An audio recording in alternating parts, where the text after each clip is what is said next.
Hello বন্ধুরা, আসসালামু আলাইকুম। সবাই কেমন আছেন? আশা করছি ভালোই আছেন। আমরাও ভালো আছি আল্লাহর অশেষ রহমতে, আলহামদুলিল্লাহ।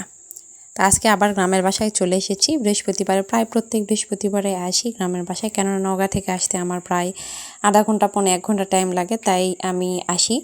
আমার মেয়েটাও গ্রামে আসতে আনন্দ করে। এই তো আজকে চলে এসেছি, গ্রামের একটা পুকুর শুকানো হবে তাই, মানে আমাদের বাসার এটা খলার উপরই বলে। এই তো আমি মাছ ধরছি এখন। আমার মেয়েকে দেখলেন অনেকক্ষণ খেলাধুলা করলো। তা আমি ওইখানে জীবনে কখনো পুকুরে নামি নাই, লাইফে ফার্স্ট একটু নামছে। আর এত রোদ ছিল, এত রোদ, আমি নেমেই তখনই উঠে আসছি।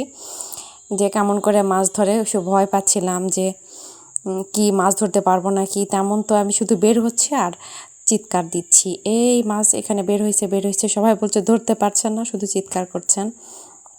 তো তারপরে আমি এত রোদ শুধু নামছি আর ওই মাছটা ধরে উঠে এসেছি। দেখেন এখানে টাকি মাছ আছে, কত বড় বড়, মনে হচ্ছে শোল মাছের সমান। তো অনেক রকম মাছই পেয়েছে, টাকি মাছ, পুঁটি মাছ, অনেক রকম। আমি অনেকগুলো ভিডিও নিতেও পারিনি। এখানে ছিল আরও মাগুর মাছ ছিল, দেশি মাগুর মাছ, ওইটাও নিতে পারিনি। আর কাটাকাটির পরে অবশ্যই আবার ওইগুলো দেখাবো আপনাদের। তো আসলে দেশি মাছগুলো খেতে অনেক মজা, আবার সুস্বাদুও। বিভিন্ন রকম মাছ পেয়েছে, ঝোল খাওয়া, চচ্চড়ি খাওয়া, ভাজি খাওয়া, অনেক রকম। আমার মেয়ের অনেক মজা, ভাজি খেতে পছন্দ করে। তো গ্রামের পুকুরের মাছ, আর আমাদের পুকুরটা ওটা খলার উপরে বলে, মানে বাসার সামনে যে খলা থাকে, ধান টান উঠানো হয় ওই তার পাশে। তো এই জন্য বাইরের কোনো মাছ তেমন ঢুকতে পারে না, যে বাইরের বিলের মাছগুলো ঢুকতে পারে না। তো ওইখানে আমরা চাষ করি মাছ, বিভিন্ন রকমের মাছ চাষ করা হয়। পুকুরটাতে শিং মাছ বেশি হয়।